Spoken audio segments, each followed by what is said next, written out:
আজ থেকে প্রায় 2 বছর আগের ঘটনা। পাড়ার দোকানে বসে আমিও আমার বন্ধু বিট্টু চা খাচ্ছিলাম।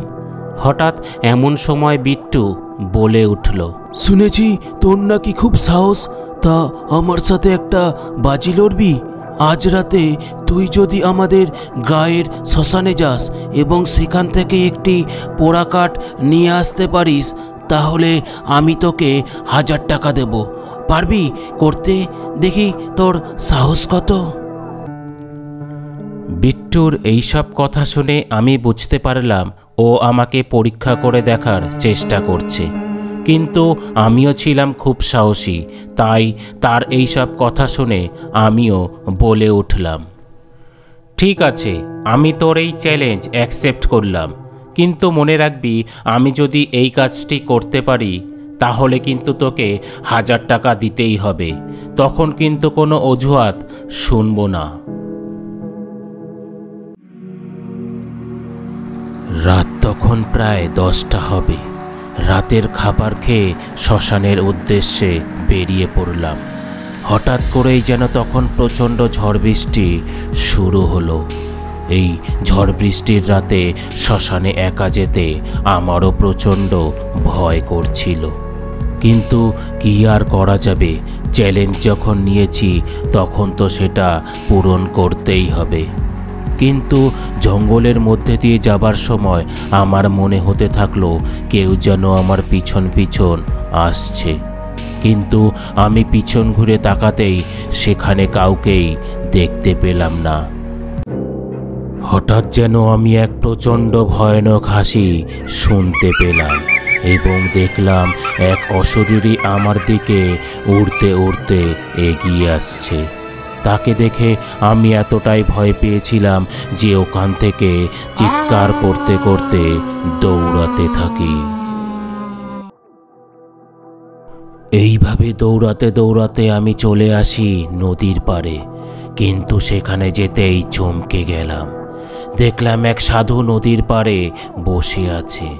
এত রাতে এই ঝড় বৃষ্টির মধ্যে সাধু ওখানে কি করছে আমি কিছুই বুঝতে পারছিলাম না। তাই তার কাছে হেঁটে গেলাম এবং তাকে জিজ্ঞাসা করলাম, আপনি কে? এই ঝড় বৃষ্টির রাতে এই ঘন জঙ্গলের মধ্যে আপনি কি করছেন? আচ্ছা, আপনি কি আমাকে শ্মশানে যাওয়ার রাস্তাটা বলে দিতে পারবেন? তাহলে খুব উপকার হতো। আমার এই সব কথা শুনে সাধু বলে উঠল, আমি তো সেই কখন থেকেই তোমার অপেক্ষা করছিলাম। তুমি কখন আসবে আর আমরা দুইজনে একসাথে মিলে শ্মশানে যাব। ভালোই হলো তুমি চলে এসেছো। চলো, এখানে আর সময় নষ্ট করে লাভ নেই। দুজনে একসাথে মিলে শ্মশানে চলে যাই। তার এই কথা শুনে আমার মনে যেন একটু খটকা লাগলো, কিন্তু বিট্টুর চ্যালেঞ্জের কথা মনে পড়তেই সেসব ভুলে গেলাম। তাই তার সাথে শ্মশানের দিকে যেতে থাকলাম।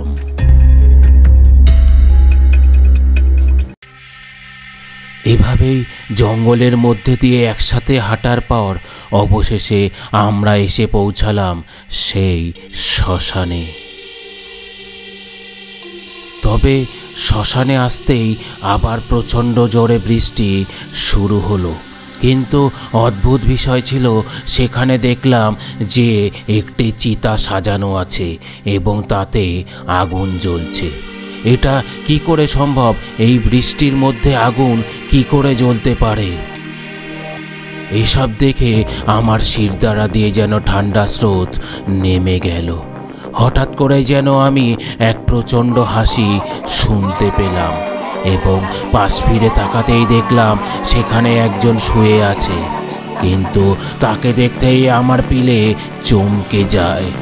দেখলাম সেই মৃতদেহটি আর কেউ নয়, এতক্ষণ আমার সাথে যে আসছিল সেই লোকটা।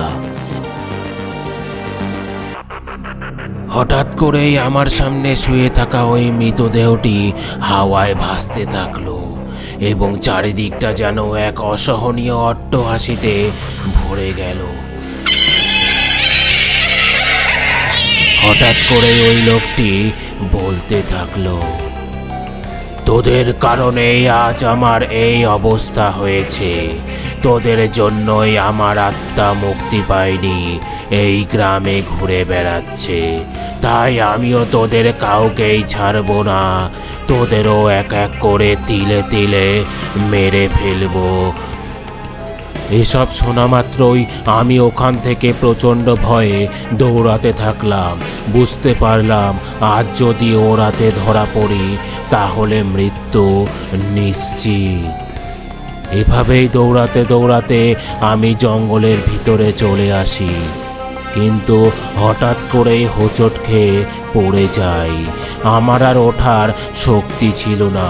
ওদিকে ওই প্রেতাত্মাটি আমার দিকে আস্তে আস্তে এগিয়ে আসতে থাকে। তারপর কি হয়েছিল আমার আর কিছুই মনে নেই। সকালে জ্ঞান ফিরতেই দেখলাম আমি নদীর পাড়ে পড়ে আছি। আমি যে এখনো বেঁচে আছি এটা আমার কিছুতেই বিশ্বাস হচ্ছিল না। তাহলে আমার সাথে যা হলো তা কি সত্যিই ছিল? ভাবলাম এসব বিষয়ে গ্রামবাসীদের জানানো উচিত।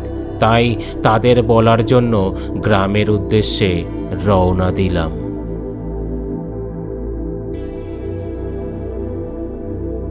এরপর আমি তাদের আমার সাথে ঘটে যাওয়া সমস্ত ঘটনাই খুলে বলি। আমার মুখ থেকে সমস্ত ঘটনা শোনার পর তাদের মধ্যে একজন বলে উঠল, অনেক বছর আগে এই গ্রামে কলেরা দেখা দেয়। খুব শীঘ্রই তা মহামারীর আকার নিয়ে ফেলে। বিনা চিকিৎসায় গ্রামবাসীরা একের পর এক মরতে থাকে। ওই গ্রামের এক প্রান্তেই থাকতো ওই সাধু। তার কেউ ছিল না। তারও কলেরা ধরা পড়ে এবং দুদিনের মধ্যেই সে মারা যায়। দাহ করার লোক ছিল না বলে তাকে নদীর জলে ভাসিয়ে দেয়া হয়।